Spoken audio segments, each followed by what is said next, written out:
Bonjour à tous, bonjour, et encore bonjour les amis.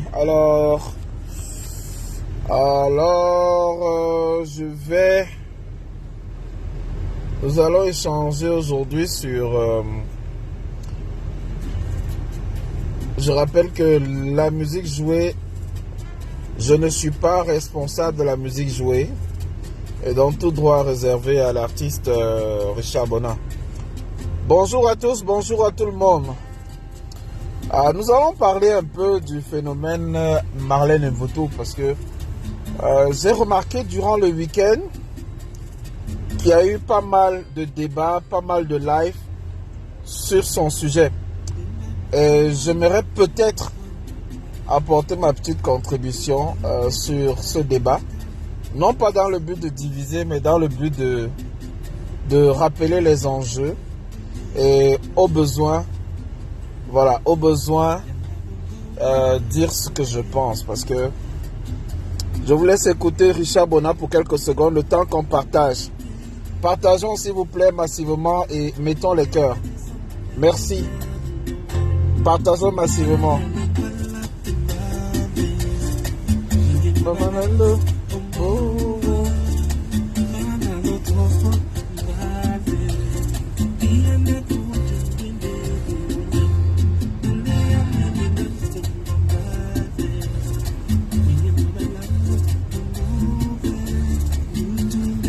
Alors bonsoir à tous, on n'aura pas beaucoup de temps donc on va devoir commencer. On va parler du phénomène Marlène Mvutu. On a suivi plusieurs de ses sorties déjà. Chacun peut se faire une idée de la posture de Marlène Mvutu. Et ma question aujourd'hui concerne tous les activistes et tous ceux-là qui sortent contre pour essayer, je ne sais pas, en tout cas, posons le problème. Madame Marlène Mvutu, dans plusieurs lives, a dit clairement être une pro-Paul Biya. Elle a clairement défini sa position comme une fille du Djailobo qui se bat pour qu'en 2025, on n'ait plus à la présidence de la République une dame, une influenceuse, des influenceuses, pour reprendre ses propos, et qu'on est à la comme première dame, qu'on est comme première dame au Cameroun, une dame qui est capable d'être un exemple pour les dames, pour la jeunesse camerounaise, pour la femme camerounaise. Ça fait partie des propos qu'elle a pu dire elle-même dans plusieurs de ses lives. Bonsoir Toti. Bonsoir à tous. Nous vous invitons à partager massivement le live s'il vous plaît et à taguer Madame Marlène Mvutu parce que beaucoup aimeraient comprendre face à ces sorties. Certains ont l'impression qu'il y a beaucoup d'ambiguïté et d'autres, je ne sais pas si ils ont mal compris la position de Marlène, mais beaucoup sortent et tirent sur elle. Trouve que sa position n'est pas assez claire. D'autres lui disent qu'elle ne peut pas être membre du MRC. D'autres encore sont allés plus loin en lui disant des mots pas du tout très catholiques. Je vais ici partager avec vous ce que moi j'ai compris des sorties de Madame Mvutu. Bonsoir à Ako Wabo. Bonsoir à Mako. Bonsoir à tous ceux qui nous rejoignent. Merci de mettre les cœurs et de partager. Parce que si vous ne le faites pas, le live va être coupé tout simplement. Parce que ceux qui ne veulent pas nous écouter sont peut-être plus nombreux que ceux qui veulent nous écouter. Alors, pour tous ceux qui sont déjà dans le direct, nous vous invitons simplement à partager et à mettre les cœurs. Pomper les cœurs pour que, pour que ça puisse aller neutraliser les têtes de mort que certains s'amusent à mettre constamment dans nos directs. Ayant dit cela, j'aimerais revenir sur la genèse du moins ce que j'appelle la genèse de l'affaire, ce que j'ai pu comprendre de l'affaire. Depuis quelques semaines déjà, nous avons suivi Madame Marlène Mvutu sortir et tirer à balles réelles sur certaines dames telles que Madame Chapuis, à Madame Stella Amougou, c'est les noms que j'ai pu entendre dans ses lives, et bien d'autres influenceuses, ou alors celles qu'elle appelle les sexfluenceuses. Et là, plusieurs ont reçu des balles, hein, plusieurs ont pris des pots cassés. Mais de ce que j'ai compris de la sortie de Madame Mvutu, se résume en quelques points. Premièrement, c'est la fille adoptive du moins la fille du professeur, du regretté professeur Javet Mendozé. Elle a partagé beaucoup de moments intimes avec le regretté professeur, et elle a partagé avec nous ici quelques éléments de ces moments-là. Elle s'est questionnée sur la condamnation du professeur Javet Mendozé, et c'est elle encore qui nous a donné quelques éléments concernant cette même condamnation.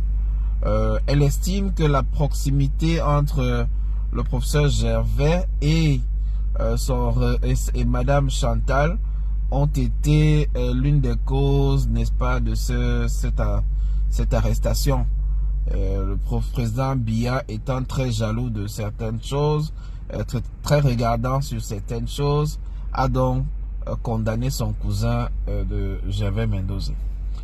Dans plusieurs de ces directs, on a aussi compris que sa préoccupation, du moins elle a avoué dans un direct qui a eu lieu, je pense, le week-end dernier, j'ai pu écouter une partie où elle a avoué être celle qui, dans la communication politique, a mis en place ce tribalisme institué, du moins l'aspect, mis l'accent sur le tribalisme, et à travers cet accent fait en sorte que les élections de 2018 ressemblent beaucoup plus à un repli tribal. À côté de ça, bon, excusez-moi, c'est parce que la lumière n'est pas très bonne, et donc voilà, je préfère. La lumière n'est pas très bonne, la posture que j'ai également n'est pas très bonne pour pouvoir m'afficher. Je préfère qu'on se concentre sur le message. Donc, à partir de ces éléments, elle rappelle dans sa posture, elle est membre du RDPC. Elle a réitéré plusieurs fois. Elle est membre du RDPC et elle ferait tout pour que M. Biya ne soit plus candidat en 2025. Elle a martelé dans plusieurs de ses directs que M. Biya, à 92 ans, l'année prochaine, est sénile. Pour ceux qui ne le savent pas, un homme sénile, c'est quelqu'un qui a un certain âge. Du moins, la sénilité renvoie à la vieillesse, à une forme exagérée de la vieillesse. Du moins, quand vous êtes sénile, on ne dit pas simplement vous êtes vieux. Quand on dit que vous êtes sénile, c'est une façon très polie de dire que vous êtes vieux et n'êtes plus capable de faire quoi que ce soit. Donc, elle a insisté sur ces paramètres. Elle a insisté sur le fait donc que, de facto, l'état de sérénité de celui qui dirige le Cameroun fait donc qu'actuellement on aurait une vacance de pouvoir. Et par ce fait, la personne qui dirige le Cameroun depuis plusieurs années, d'après ses dires, c'est Madame Chantal Biya. Ce sont les propos de Madame Marlène Mvutu. Bonsoir bébé James, bonsoir à Joël, bonsoir à tous. Bonsoir à tous ceux qui nous rejoignent, merci de partager. Alors, ce que je ne comprends pas, c'est que une membre du RDPC fait des sorties pour dire haut et fort qu'en 2025, il ne faut plus que ce monsieur soit candidat. On ne peut pas avoir un président de la République qui s'appelle monsieur Paul Biya. Ça, ce sont les propos de Madame Valérie Mvutu. D'où vient-il donc que ceux qui souhaitent avoir quelqu'un d'autre à la présidence soient en train de la passer à la casserole, soient en train de la cuisiner sur les réseaux, soient en train de lancer des clashs contre Madame Mvutu? Ça, c'est la question à laquelle je n'ai peut-être pas encore de réponse. Ben, Voilà quelqu'un qui vous dit clairement, qui nous dit clairement, je suis du RDPC, mais je ne veux plus de M. Paul Biya à la présidence en 2025. Qu'est-ce qui n'est pas clair dans ce qu'elle dit? Même si elle joue le jeu du pouvoir, même si elle est en mode distraction, comme certains ont fait croire, j'estime donc que cette distraction profite à ceux qui sont pro-PCRN, pro-MRC, du moins pro-changement. Et je me pose donc la question, pourquoi les pro-changements iraient donc attaquer Madame Mvuto?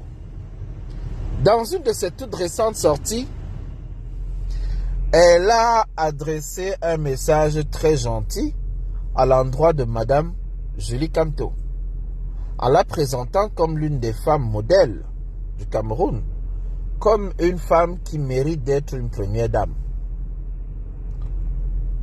Moi, je comprends les choses au premier degré, et je me limite au premier degré, et j'estime que le fait de reconnaître à Madame Julie Kamto une belle posture de première dame, une femme qui pourrait être un exemple pour les jeunes filles camerounaises, pour la femme camerounaise, ayant un parcours respectable et respecté, ayant une posture, une dame qui a été inspectrice au ministère des Relations extérieures, si je ne me trompe pas.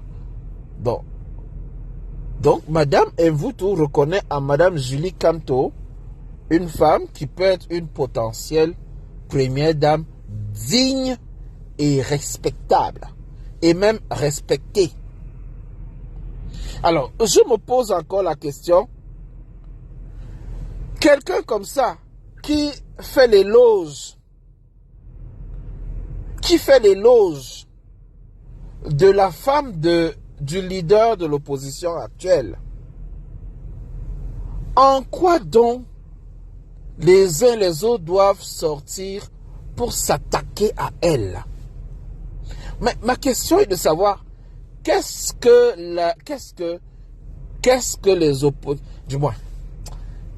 les activistes camerounais veulent à la fin? Quel changement voulons-nous? Ben, elle qui est membre du RDPC, qui s'assume, qui vient dans les réseaux et dit que le programme politique de M. Maurice Kamto est exceptionnel. Mais le problème qu'elle a avec M. Maurice Kamto, du moins le professeur Maurice Kamto, c'est sa position qu'il a eue face au Conseil constitutionnel en parlant du concours pour être au boulot. Que c'est le seul problème qu'elle a avec le professeur Kamto. C'est elle qui le dit, hein. C'est elle qui le dit. Elle le dit dans sa dernière sortie. Que son seul problème avec le professeur Maurice Kamto, c'est les propos qu'il a tenus devant la Cour constitutionnelle en parlant du concours Boulou.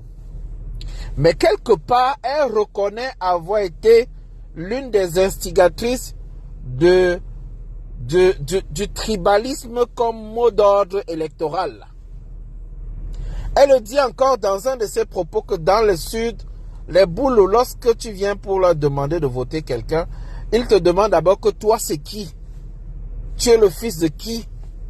Et pourquoi je dois voter quelqu'un d'autre qu'un Boulou? Elle le dit elle-même. Donc, tous ces éléments qu'elle évoque permettent de comprendre que nous sommes dans un jeu de positionnement politique. Nous sommes dans un jeu de positionnement politique. Elle a clairement dit certaines choses,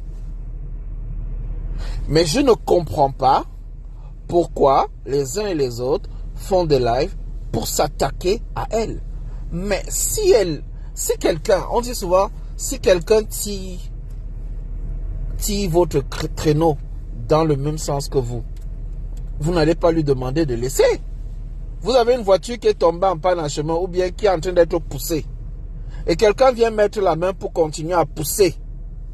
Continuer à pousser jusqu'à ce que la voiture avance. Tant que la voiture avance, où est le problème?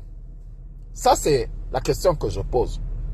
Mais à côté de ça, justement, je lis le commentaire de Romain Romano qui dit « Elle n'est pas claire ». Bon, c'est l'avis que certains ont.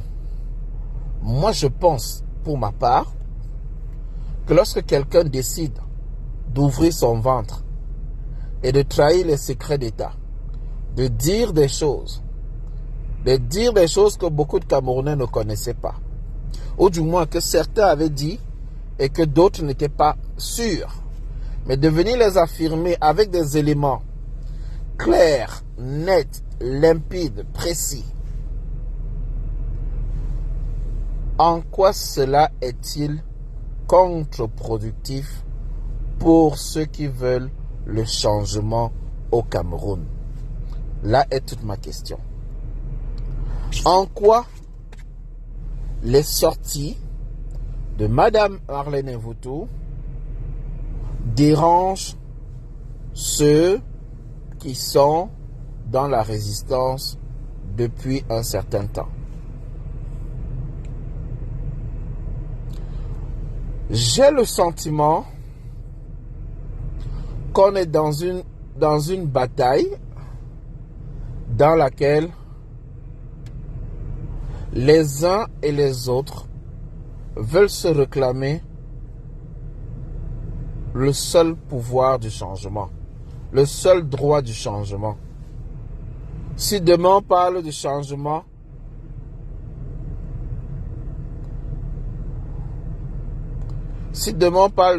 au Cameroun, ou si en 2025 il y a changement à la tête du Cameroun, j'ai le sentiment que certains voudraient s'arroger les seuls mérites.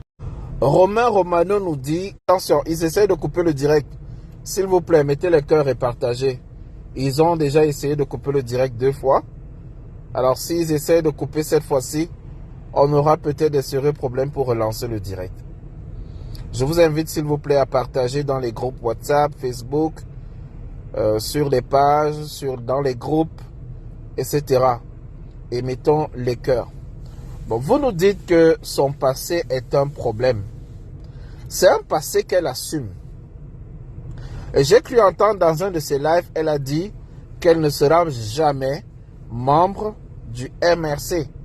Et que même si elle voulait prendre la carte, personne ne pourrait l'en empêcher. Et moi, j'estime qu'elle est libre de s'exprimer. Je rejoins Toti. Elle est libre. Je le dis chaque fois, mais j'ai le sentiment de ne pas être assez audible, ou j'ai le sentiment qu'en parlant, je ne me fais pas bien comprendre. Si nous voulons le changement au Cameroun, seuls les membres d'une région ne peuvent pas changer le Cameroun. Seuls les membres d'un parti ne suffisent pas pour changer le Cameroun.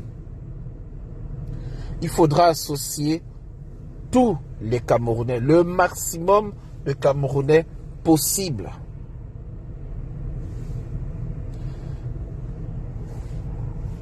Si nous ne mettons pas en place une sorte de concertation, une sorte de fusion, si nous n'unissons pas les forces, et si nous sommes en mode division des forces, non, toi tu n'as pas le droit de parler de mon leader, non, tu n'as pas le droit de parler de changement au Cameroun, je suis le seul à avoir le droit de parler de changement, non, toi tu n'as pas le droit de parler de changement, je suis le seul, ou bien moi, mon équipe et moi, nous sommes les seuls à parler de changement du Cameroun, toi tu n'en as pas le droit. Si nous sommes dans cette posture, on est voué à l'échec. Notez ça quelque part. Et vous vous en souviendrez que le 19 février, Félix a dit que si le changement n'est pas inclusif, si nous voulons être les seuls à parler de changement, tirer à certains Camerounais le droit ou le devoir de parler de changement au Cameroun, alors, virgule, ce changement n'arrivera jamais. Point final. Ça, c'est mon avis. Et je suis sûr que ayant regardé les contours de la question, je suis sûr que beaucoup partagent cet avis-là. Nous ne pouvons pas être les seuls à revendiquer. Nous ne pouvons pas être les seuls à décrier. On a vu tout récemment le jeune qu'on appelle le mauvais bébé. Il a fait une sortie qui était très poignante. Tout récemment, on a vu l'humoriste qui parle de tarocratie, là, le tarot, qui parle du tarot. Il a fait une sortie qui a touché le cœur. On a vu Edou Douanon Glacé avant lui. On a eu encore tout récemment Pifo, qui a fait le tour de la Côte d'Ivoire, qui a montré les routes et autres, qui est revenu au Cameroun et il se plaint qu'à peine est-il arrivé,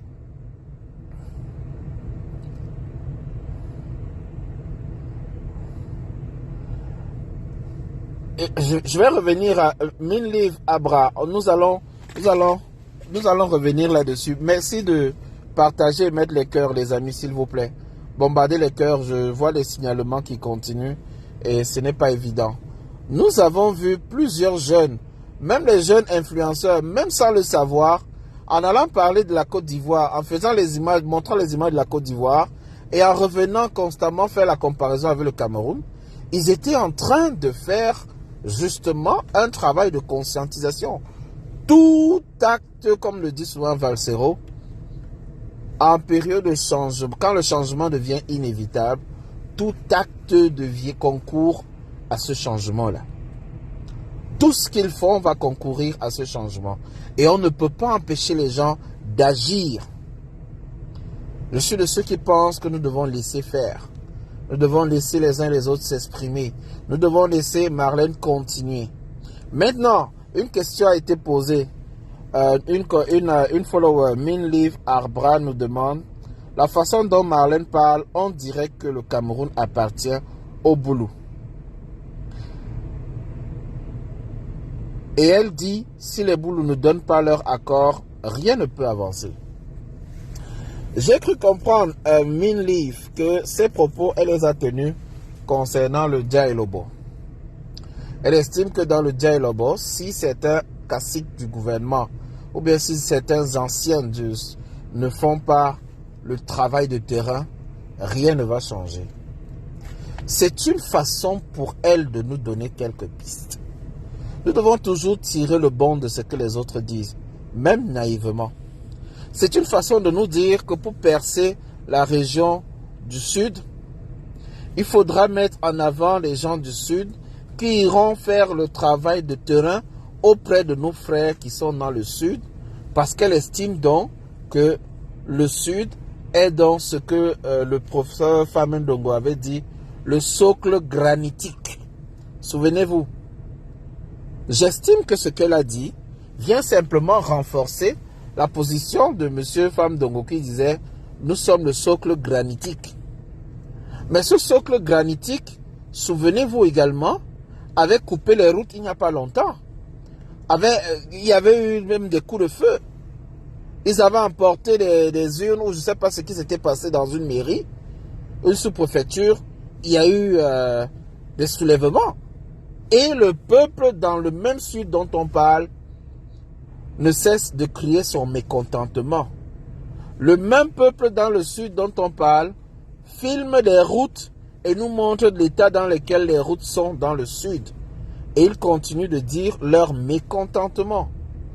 Donc tous ces éléments mis ensemble nous donnent des pistes pour pouvoir conquérir le Sud et faire un travail de terrain. Allez donc rencontrer les populations du terrain et leur expliquer clairement ce qu'il y a lieu de faire.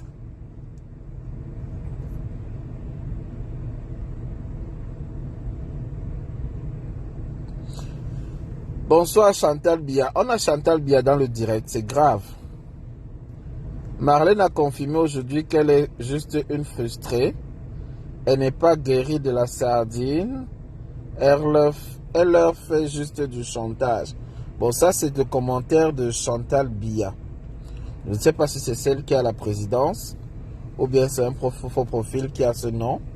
Du moins, mon avis sur la question, n'est-ce pas, que je le dis encore et que je reviens dessus, Si ce sont des frustrations qui l'ont poussé à sortir, le temps nous le dira. Si ce sont des frustrations qui poussent Marlène à sortir, le temps nous le dira. La seule constance, c'est le temps. Nous sommes en route vers 2025. Elle a appelé les Camerounais à aller s'inscrire massivement sur les listes électorales. C'est bien. Elle a annoncé clairement que le mari de Chantal Biya ne doit plus être à la présidence en 2025. Pour ceux qui veulent le changement, c'est bien. Alors, est-ce qu'elle est frustrée comme Chantal Biya le dit dans ce commentaire? Bon, le temps nous le dira. Dans d'autres directs, justement, elle a demandé au RDPC de se rajeunir. Elle a même demandé dans d'autres directs de créer un poste de vice-présidence afin d'assurer une transition politique.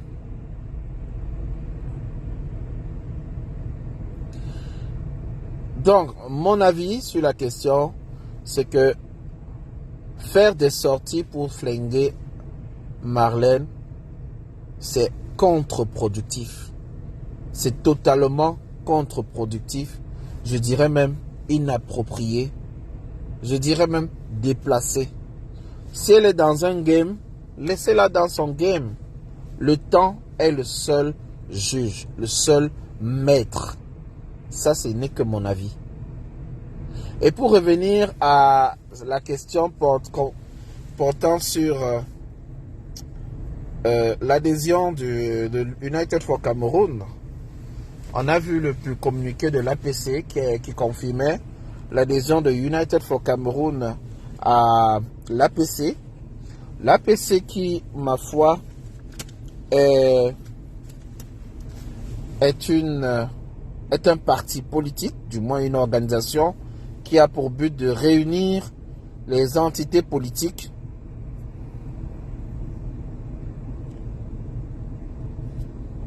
l'APC étant le parti de monsieur le député Nietzsche,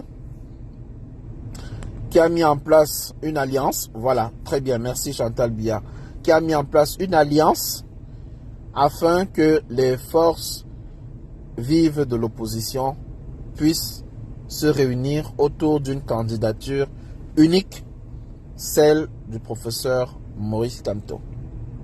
Donc, United for Cameroun étant une organisation, une entité de la diaspora camerounaise,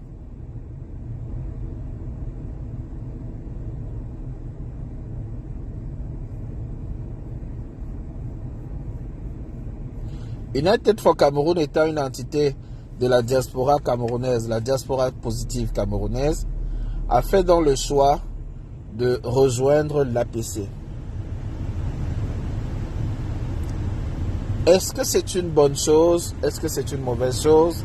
C'est la question que beaucoup se posent. Mais j'ai envie de dire que c'est la mauvaise question. Rejoindre une alliance veut dire qu'on soutient cette alliance, on soutient les idéaux de cette alliance et qu'on fait corps avec les décisions prises par cette alliance. Donc, le fait que United for Cameroun rejoigne l'APC veut simplement dire que l'United for Cameroun soutient donc la candidature du professeur Maurice Kamto et United for Cameroun souhaite avoir un unique candidat à la présidence,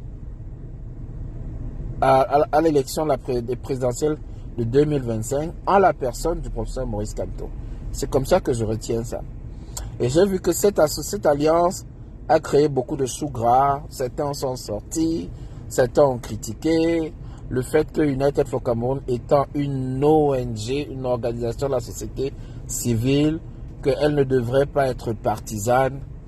Donc ça dépend du conseil d'administration de la structure, les orientations de la structure. S'ils ont décidé de rejoindre l'APC, c'est parce qu'ils estiment qu'ils vont apporter leur modeste contribution d'une certaine façon. J'aimerais répondre maintenant à un commentaire ici. Monsieur David Junior Chalana qui nous dit Qui vous dit même que vos histoires... Attends, je vais lire le commentaire. Hein. Qui vous dit même que vos histoires de Facebook impactent la vie au Cameroun? Marlène et vous tous là, vous êtes inexistants aux yeux des Camerounais au Cameroun. Bon, ça, c'est un avis de quelqu'un qui s'est retrouvé dans le direct. Je vais laisser les uns les autres lui apporter une réponse. Parce que, franchement, j'ai rien à dire là-dessus. Je vais finir donc par revenir sur le débat qu'on a eu la semaine dernière et les derniers jours concernant une candidature unique. Je reviens sur ce sujet par l'entremise du communiqué de l'APC et de United for Cameroun pour rappeler qu'effectivement, avoir un unique candidat de l'opposition n'est pas une condition pour gagner l'élection. Ce n'est pas une condition nécessaire et suffisante pour gagner une élection. Mais je dis encore, avoir le moins de candidats possible de l'opposition, c'est-à-dire avoir le plus possible d'alliances, et si possible, une seule alliance, ou du moins une alliance pour la vraie opposition, avoir une seule alliance pour la vraie opposition, serait bénéfique pour l'opposition.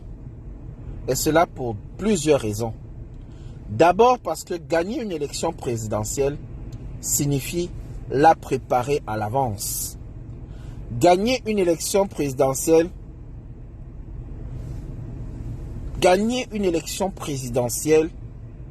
signifie faire un travail titanesque de terrain. S'y prendre donc à l'avance.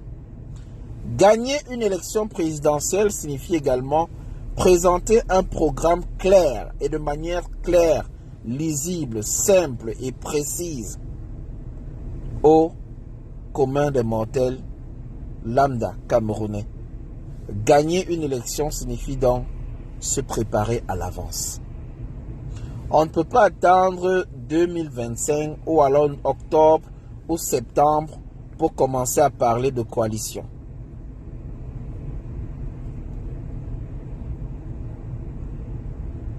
On ne peut pas attendre 2025, la fin 2025, pour commencer à dire qu'est-ce qu'on fait, comment on présente notre programme, comment on va sur le terrain, quelle région nous allons visiter aujourd'hui. Tout cela doit se préparer à l'avance. Et je trouve donc salutaire que la question de l'union, l'alliance, une alliance de l'opposition soit sur la table. Mais je dis encore, poser une question sur la table et aborder la question de manière à avoir tout le monde, c'est deux choses différentes. Certains partis de l'opposition se plaignent que le candidat soit déjà désigné. Bon, pour certains, c'est une erreur dans l'organisation. Pour d'autres, c'est le seul candidat, c'est le meilleur candidat. Mais j'ai cru entendre également l'avis d'autres personnes qui se disent on aurait pu réunir les leaders et ensemble choisir le candidat après. Je ne sais pas quel est votre avis là-dessus, mais j'aimerais avoir vos avis sur cette question. Est-ce que vous trouvez que le fait d'avoir déjà désigné le candidat de l'opposition est-ce que cela va créer des frustrations auprès d'autres partis qui hésitent à rejoindre l'alliance? J'aimerais avoir vos avis parce que vendredi dernier, on a eu ce débat. Jeudi, on a eu ce débat. Et plusieurs m'ont écrit pour me dire, oui, Félix, ça aurait été une bonne chose d'avoir un candidat déjà désigné. Mais il aurait fallu mettre d'abord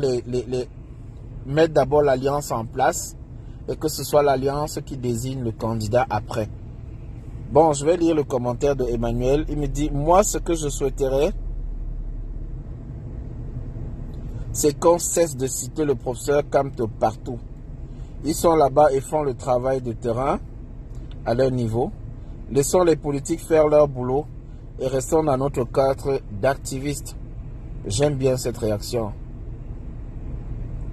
Romain Romano nous dit, je crois que Kamto a fait 7 ans sur le terrain depuis 2019, comme le disait ME, je ne sais, Marlène Mvuto peut-être. Voilà. Bon, oui. Il y a plusieurs qui travaillent sur le terrain. On m'a parlé de M. Kouebo du côté du ONCAM, on m'a parlé du professeur Kamto avec le MRC sur l'étendue du territoire. On les a vus durant la période de Covid, on les a vus agir auprès des Camerounais, on les a vus durant l'installation des bureaux, durant les renouvellements des organes, et dit-on aussi aux côtés des enseignants avec l'affaire OTS. Mais est-ce que vous êtes d'avis avec ceux qui pensent que... Bonsoir Solange, bonsoir ma très chère Solange. Je vais lire le commentaire de Maba Ngodi qui nous dit « Bonsoir Félix, les sorties de Marlène Mvuto ne dérangent personne. Ce qui est choquant surtout pour moi, c'est de voir le MRC laisser que le nom de Kamto soit mêlé à la gadoue. Est-ce par là qu'elle devrait faire son entrée dans la scène? Et si c'est une astuce pour l'entacher, car sachant que sur la toile, on ne respecte personne. » Justement, on a abordé cette question au début du live, Maba Ngodi. Et je suis de ceux qui pensent qu'on doit laisser Madame Mvuto s'exprimer. Et comme je l'ai paraphrasé tout à l'heure, lorsque vous avez une voiture qu'on est en train de pousser, ici je symbolise la voiture comme le train de la résistance, tant que les forces qui poussent la voiture permettent à la voiture d'avancer dans le sens normal, je ne vois pas de mal que les uns les autres puissent s'exprimer là-dessus. Voilà. Bon, justement, Baby James est d'accord également avec l'avis de ma boy. Et on a Chantal Biya qui nous dit dans le direct. J'espère qu'on va pas nous accuser ici parce que la femme de Kumkumaya était dans notre direct. Hein.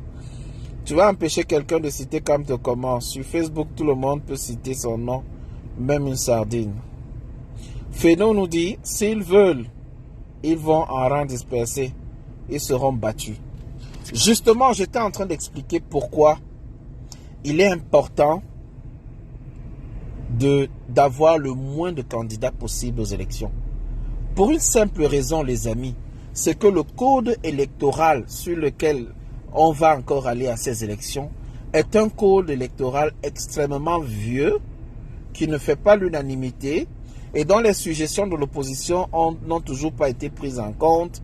Et pour qu'elles soient prises en compte, il faut encore que l'Assemblée valide et cette Assemblée est majoritairement RDPC.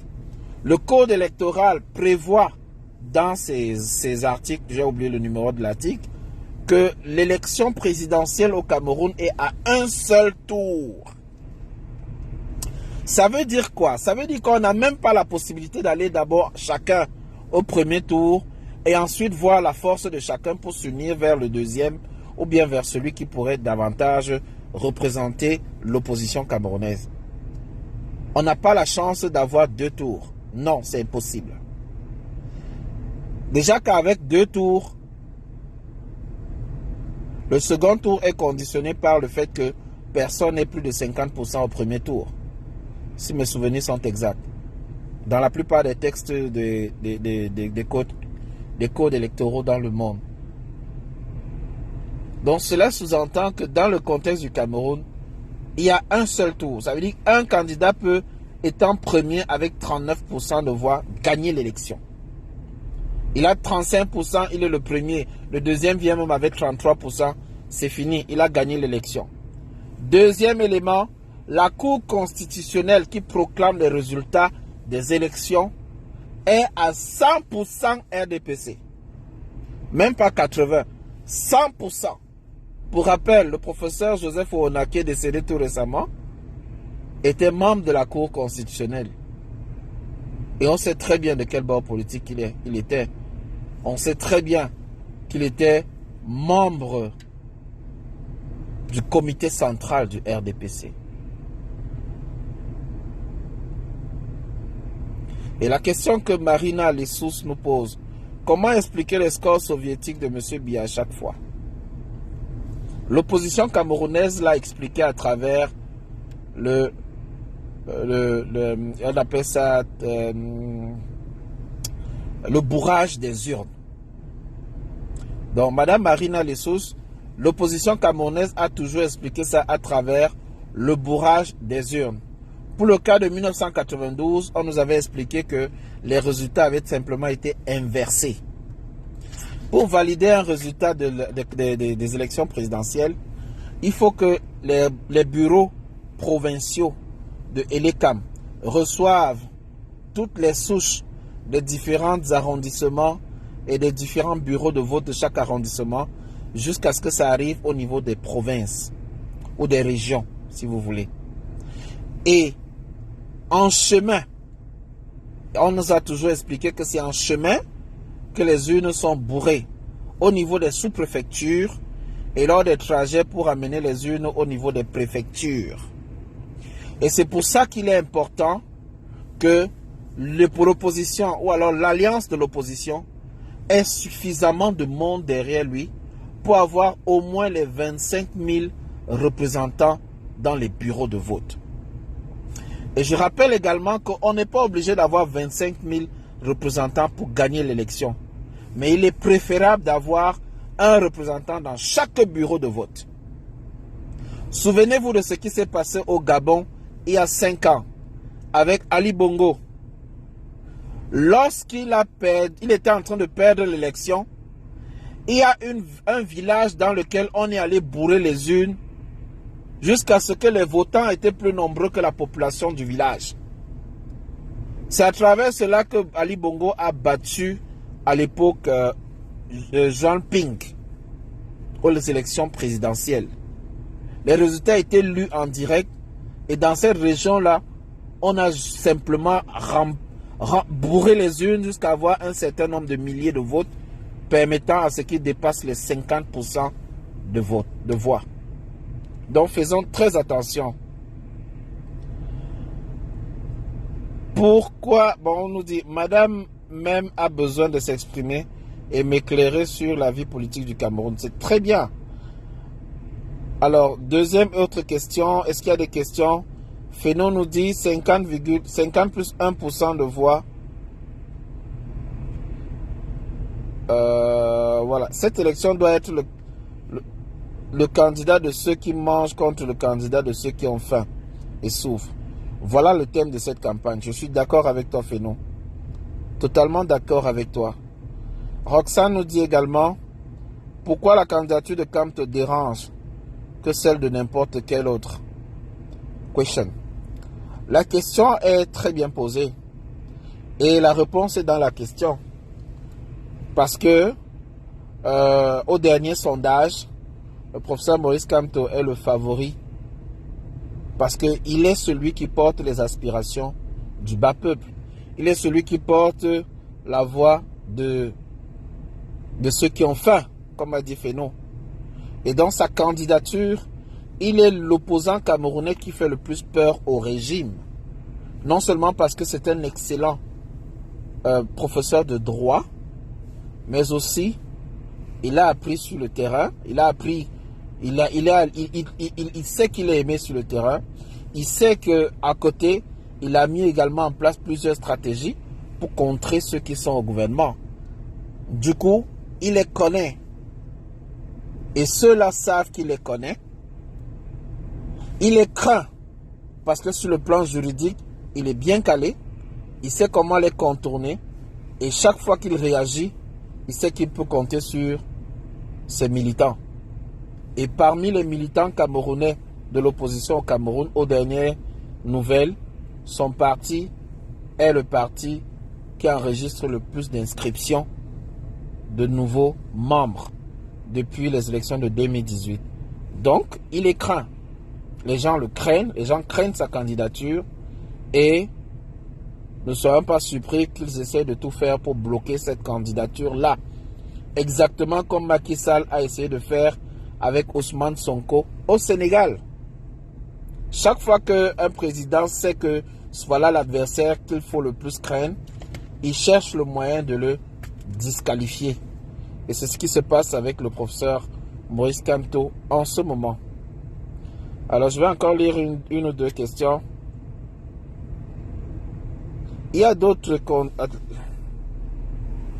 L'alliance, Chantal Bianou dit, l'alliance est une condition indispensable pour fédérer le plus de Camerounais, puisque le régime a réussi à tribaliser les élections au Cameroun. Mais le plus important après, c'est la mobilisation post-électorale du peuple camerounais. Car même si un opposant venait à gagner, comment il fera pour être investi sans le consentement de la milice qui garde le régime? C'est une très bonne question. Une excellente question. Vous me rejoignez sur deux éléments, Madame Chantal Bia. Premièrement, je le dis encore, et je ne vais pas cesser de le dire. Et je pense que Solange et beaucoup d'autres qui m'écoutent ici sont témoins. C'est le peuple qui dicte le tempo. Le peuple doit reprendre le contrôle. Le peuple doit être au centre de tout. Parce que même l'opposition est une partie du peuple. Et l'opposition compte sur le peuple. Et non pas sur la population. C'est pour ça que le travail d'éveil de conscience, de sensibilisation, est un préalable.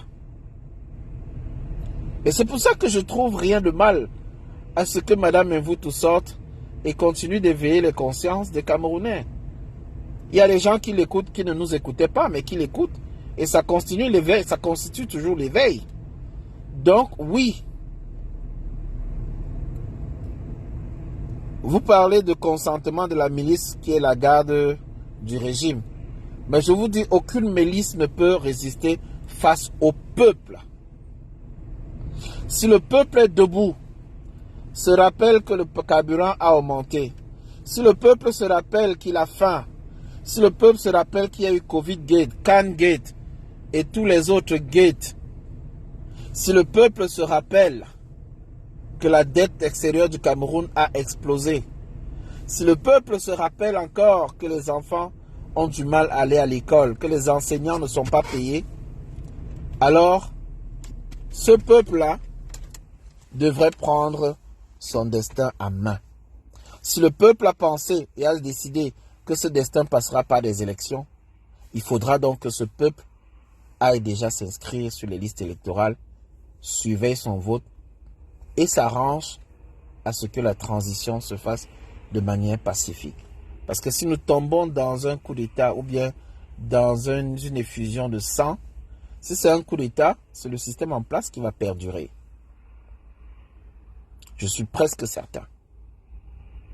Soit le peuple reprend le contrôle comme il sait le faire, soit il décide, s'il a décidé d'attendre 2025, élection présidentielle, et le reprendre par voie des urnes, ce qui est préconisé par les politiques, c'est normal.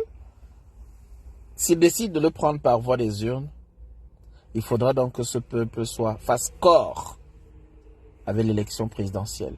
Il faudra donc que le peuple soit présent à chaque étape de l'élection présidentielle.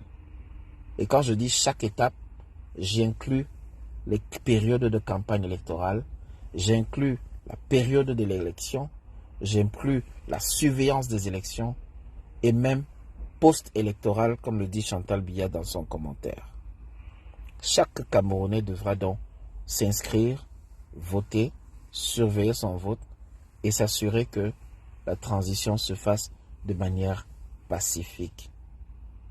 Parce que là, les Camerounais sont dans une situation extrêmement grave.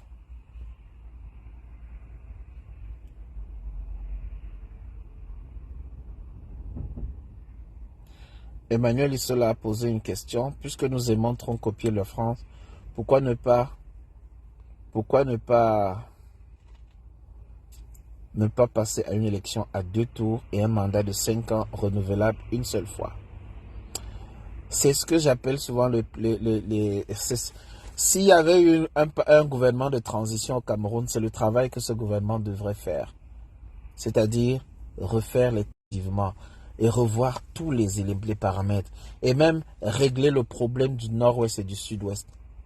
Un statut particulier, voilà, le direct est attaqué, heureusement il n'a pas été coupé. Peut-être accorder un statut particulier aux régions du nord-ouest et du sud-ouest et que cela soit effectif. Retourner peut-être à une fédération, trouver la solution pour qu'il y ait un climat de paix avant une véritable élection présidentielle. Malheureusement, on n'en est pas là. Et ces aspirations ont été vaines. Je pense que c'est la raison pour laquelle le MRC avait boycotté l'élection de proximité, qui était l'élection législative et municipale. Et beaucoup ont utilisé ça contre eux. Farid Liberty nous dit: je pense que les aspirants à la présidence sont loin des populations. Ils doivent faire des programmes selon chaque région. Les populations doivent savoir ce que vous ferez en leur faveur. C'est ça que j'appelais ici le travail de terrain, Farid. Et je suis d'accord avec toi que les candidats doivent être proches des populations. Maintenant, est-ce que vous avez le sentiment aujourd'hui que ces aspirants sont loin des populations? Je ne saurais le dire. Peut-être que vous voulez qu'ils soient davantage présents sur le terrain. Bon, j'espère qu'ils vous écoutent. Le joker, comme le dit Fénon, c'est le peuple. Et je ne cesserai de le dire. La force du changement repose sur le peuple. Regardez ce que le Sénégal est en train de faire. C'est le peuple sénégalais. C'est à ce peuple que reviennent tous les mérites. C'est à ce peuple que reviennent tous les mérites.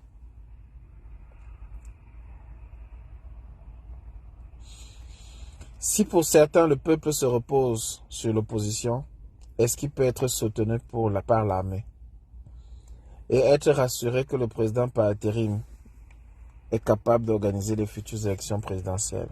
Je ne pense pas, Roxane. Le Sénat ne peut pas. Le Sénat, c'est une antichambre de l'Assemblée, du Parlement. Le Sénat n'a même pas sa place dans le contexte actuel. Le Sénat, de mon avis, est budgétivore.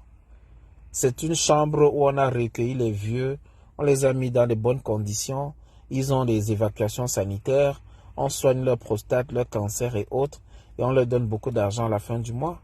Je ne vois pas l'utilité du Sénat actuellement. En 2013, quand je quittais le Sénégal, on avait abrogé le Sénat. Lorsque Macky Sall arrivait, il avait promis d'annuler le Sénat. Et il l'a fait. Et on a économisé beaucoup d'argent avec les fonds, la partie du budget qui était allé au Sénat. Ça a permis de construire des routes et des péages et même des hôpitaux. Le Sénat est budgétivore. Ça fait partie des choses qu'on réclame en termes de changement. Le Sénat, les sénateurs ont des bons de carburant. Par contre, le bas peuple continue de souffrir pour payer le carburant si cher. Ces coupons de carburant qu'on leur donne, si on l'avait vendu ça aurait construit combien d'écoles, combien d'hôpitaux, combien de routes? On ne serait pas en train d'augmenter les tarifs de manière grossière. Alors, je ne suis même pas d'accord qu'on s'appuie sur le Sénat pour une éventuelle organisation d'élections en cas de vacance de pouvoir. Non, c'est la même chose. Et je vous assure, c'est la même chose. Et avec beaucoup de recul, je vous le dis encore, si le peuple a la chance, a la malchance, j'allais dire, que ce soit eux-mêmes qui organisent un coup d'État au sommet de l'État, ben c'est qu'on est reparti pour 40 ans. Selon vous, qui aurait intérêt à garder le système en place? Qui aurait intérêt à ce que les choses ne changent pas? J'ai Zanzibar que j'ai essayé d'ajouter, mais sa demande n'a pas pris. Tu peux refaire la demande, s'il te plaît. Tu peux refaire la demande, je vais valider. Vous avez fait la demande, j'ai validé, mais ça n'a pas pris, ça a mis impossible. Bon, comme je le dis souvent à mes directs, vous avez tous le droit de vous exprimer. Vous pouvez faire la demande, monter et discuter. Et le débat, il est ouvert, c'est pour chaque Camerounais. Lorsqu'on ouvre le débat, c'est pour avoir les avis de chacun et pour pouvoir débattre entre les fils de la nation et pour ensemble aborder des sujets importants, ou bien des sujets qui, à nos yeux, ont la place pour l'avenir de notre pays. Donc voilà. Voilà donc ce que je voulais, c'est les points sur lesquels je voulais échanger avec vous aujourd'hui. Nous avons fait un peu le tour un résumé des différentes sorties de Mme Marlène Mvoutou. Ce que nous avons pu écouter, parce que je n'ai pas eu la chance de tout écouter. Mais, comme je l'ai dit tout à l'heure, mon avis est clair là-dessus. Elle est membre du RDPC, elle l'assume. Elle est soutien du président Paul Biya et elle l'assume. Et elle est contre le nouveau mandat du président Biya. Ça ne veut pas dire qu'elle est contre un candidat du RDPC autre que M. Biya. Faites attention. Elle est soutien du RDPC et elle soutiendra tout candidat autre que M. Biya à la présidence. Elle avait même suggéré M. John Gouté comme candidat, si je ne me trompe pas. Voilà. Donc, elle a une position claire. Elle n'est pas membre du MRC. Elle n'aspire même pas à être membre du MRC. Elle combat le système à travers ce qu'elle a dit, une approche personnelle en s'attaquant à la... Oui, le beau Zanzibar, Kenneth. J'essaye de vous rajouter, mais je ne vois pas la demande. Voilà, je vais essayer de vous inviter si ça marche. Alors, elle a sa position qui est claire. Donc, n'attendez pas que, en cas de candidature autre que M. Biya, qu'elle se retourne vers l'opposition. Non, pas toujours. Elle est libre de son point de vue. Et je pense que les sorties de Marlène, qui inquiètent les hautes sphères du RDPC, devraient être à l'avantage de l'opposition.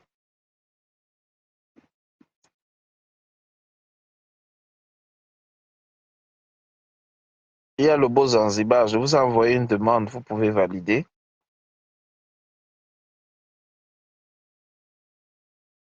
Marlène Mvoutou est libre de ses positions. Docteur Marlène Mvoutou, si vous voulez. Elle a donné un ensemble d'avis. Au départ, j'avais le sentiment qu'elle réglait un peu ses comptes du fait. Elle n'était pas d'accord. Elle a toujours dit, elle n'était pas d'accord avec le traitement qui a été infligé à son feu papa, le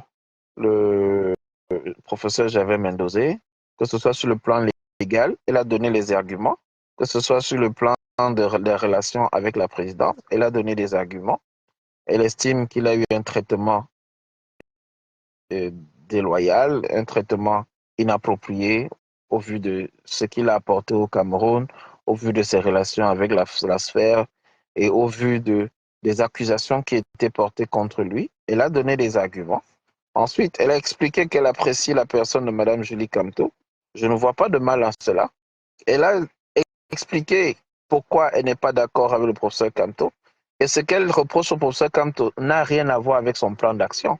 Ce qu'elle reproche au professeur Kamto concerne la posture qu'il a eue devant la Cour constitutionnelle. Et elle existe. Si jamais il revient sur ce point et donne des explications qui ont du sens pour elle, et voilà, elle va passer l'éponge là-dessus. Donc, que reproche-t-on à Mme Marlène Mvoutou? Moi, je ne vois rien du tout. J'estime que nous devons apprendre à laisser les autres s'exprimer et que nous n'avons pas le monopole du changement au Cameroun. Chacun fait sa part. Comme le disait le professeur Maurice Kamto, lui, il a fait sa part. Il attend que chacun fasse sa part. Et à ce sujet-là, je trouve que c'est être trop dur.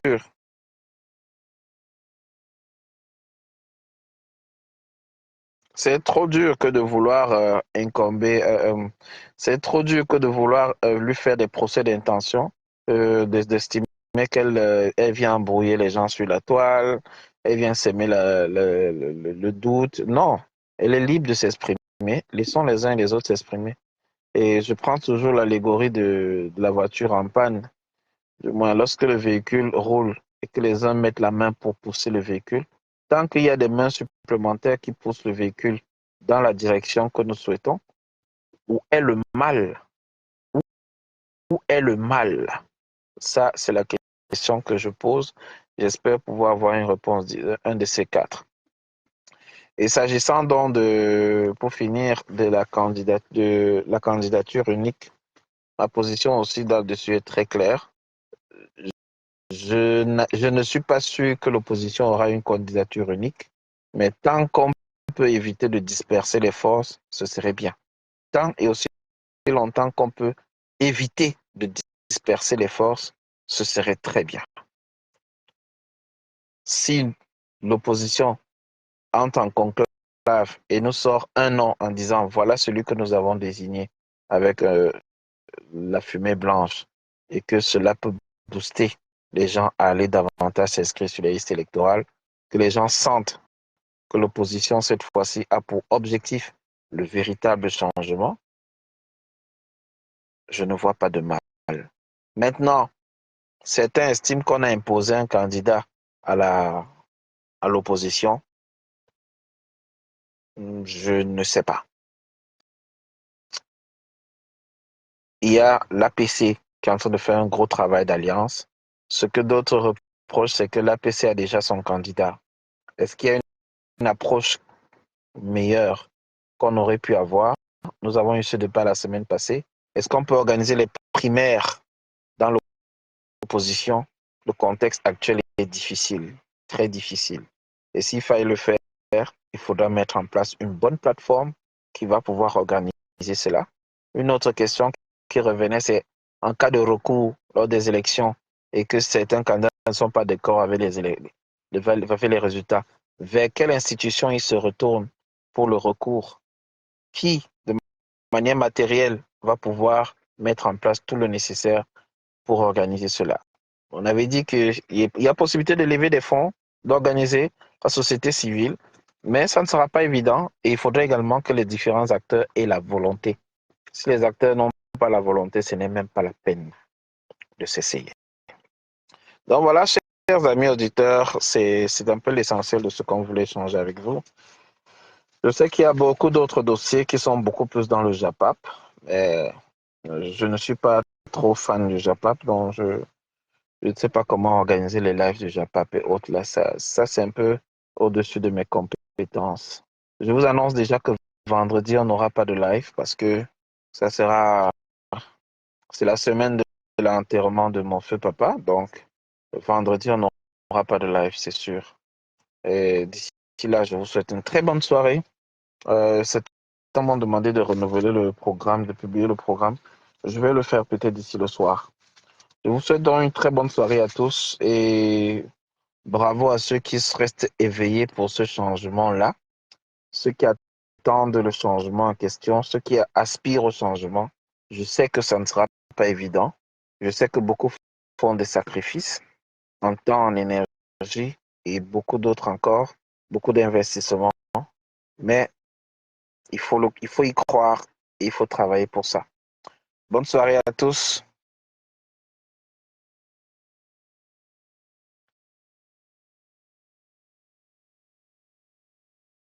Je viens de voir le commentaire de la paix n'a jamais imposé, mais invité plutôt. Bon, on va revenir là-dessus.